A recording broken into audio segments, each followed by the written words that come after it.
Good morning. How are we all doing? All right. Firstly, thank you, Ruby, for the invitation to come in here and sharing what I do. Just by show of hands, how many people have actually seen me present before? All right, cool. There's a few people. Let me get this on properly. Yeah. Okay, so in fact, I actually had like a slideshow presentation to share because I believe images shape our reality and it just helps me stay focused on what I'm talking about. Otherwise, I can just ramble and go anywhere and any place. But what I do know is how I start all my workshops and presentations, regardless, is by the same way, and that is by acknowledging the mushroom. If you can, who's got imaginations? All right, cool. So imagine there's a screen, and normally the first slide that I show is an image of a bunch of mushrooms. What I do is I give a shout out to the mushrooms because I acknowledge that if it wasn't for this technology, I wouldn't be here today. I always say that they've been a catalyst, a kick up the arse, slap around the face.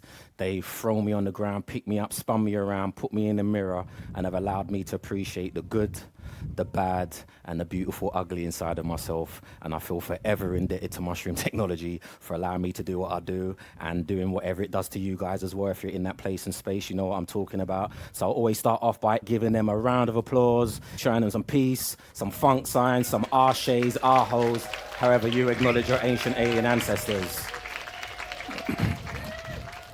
And then I go to the second slide, which is of my OG, my elder, teacher, homie, partner in crime, Kalindi EE. How many of you have heard of Kalindi EE before, by show of hands?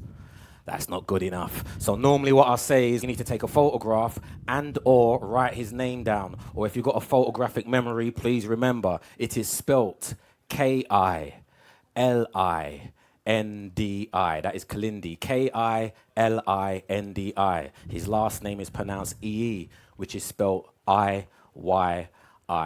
I'm not going to do that again. Somebody in there has got the right answer written down, so you're allowed to cheat and ask them how do you spell that and get the correct spelling. Again, I always have his slide up there because if it wasn't for him, I wouldn't be up here doing what I'm doing. For those who are not familiar, which is the majority of you, he was in this place and space, and when I say this place and space, the mushroom world, for over 40 plus years, teaching people about mushroom mycology when it wasn't cool, when it wasn't trendy. And he had to bogart his way through and into many places and spaces to teach and educate people about this organic technology. I know we're in this so-called renaissance where it's really cool to be, into mushrooms and stuff. But like I said, he was actually teaching people about the organic ways of accessing these ancient technologies as I was introduced to it. So Kalindi was a master martial artist. That's what he was known for. He used to teach about the African origins of martial arts, which in itself is still a taboo subject to this day, but that's correct. Martial arts as we know it today, African fighting sciences started on the great continent of Africa. And he would teach that migration out of Africa, as well as you get deeper into the mysteries of martial arts, you cannot avoid the power plants. And what do I mean by that? He would teach us that martial arts came out of the magic mushroom experience. Just like yoga, meditation, swings, roundabouts, traffic lights, iPhones, these are all entheogenic technologies. So although we use it ironically, we're at the medicine festival, we might be utilizing psychedelics or mushrooms in particular as medicine. He'd always highlight that they're not a medicine. They can be used as a medicine, but that's not the be-all and end-all. They bring a lot more to the table than that. And if you speak to the people who were the first partakers, the people who were gifted these technologies initially, whether you're talking about mushrooms, ayahuasca, and all of the other psychoactive plants that are out there that we're working with, they were not tools for medicine. The reason I say that is because where we are in the parts of the world where we're at, like the West, where we're probably a lot more sick and ill in states of consciousness, we may utilize them for that. But when you go to the places where the people who are gifted this technology and you ask them, so what is this stuff about? The first thing they're going to tell you is that this is technology that allows them to engage and interact with their ancestors.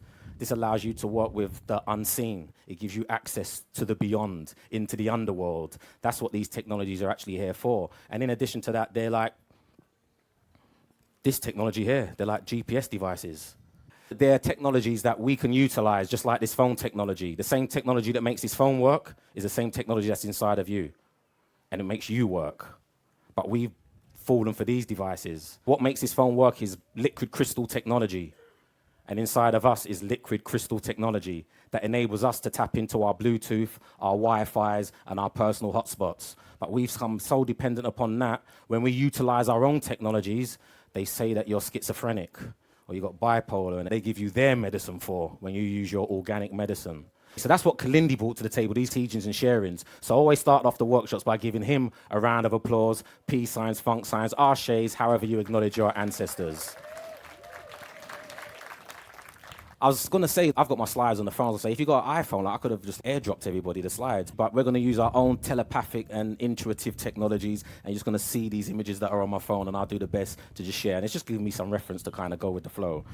So how many of you are actually aware that you are mushrooms having a human experience? By a show of hands. All right, that's like not enough of you. How many of you are like, I'm not too sure? All right, cool. And how many of you is like, that just sounds ridiculous. Like, get out of here with that shit, man. So I'll say that if I had to go to court and defend this case, I'd feel really confident about it. That's what was the introduction of me when I started putting these slides together. It's like, yo, I'm going to go to court and defend mushrooms. And why is that? Because I think mushrooms get a bad rap. By day, I'm a teacher, I'm an educator, I work in schools, I work with young people. I actually have a background in creative arts. That's what I started off teaching young people. And as I got inspired to work more in horticulture and working with plants and stuff, I started working with young people in teaching horticulture, organic food growing, setting up local food enterprises in the community. I used to work primarily with young people who've been kicked out of school, just come out of prison and stuff like that, so-called hard-to-reach communities. And my goal was, because most of them were getting in trouble for selling drugs and stuff like that, so for the most part, my goal was to get them from selling weed bags to salad bags. And we would just hit the blocks, hit the streets, and find every corner, every restaurant, every cafe, bag up kilos and kilos of salad, and we use the same premise of what they were doing, and we'll take those skills which were transferable and just show them how to make legitimate money. All right, cool, yeah, man.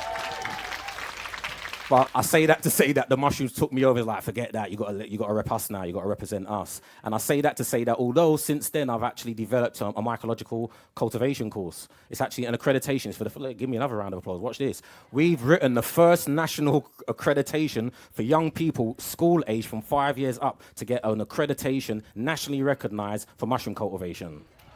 Yeah, that's right.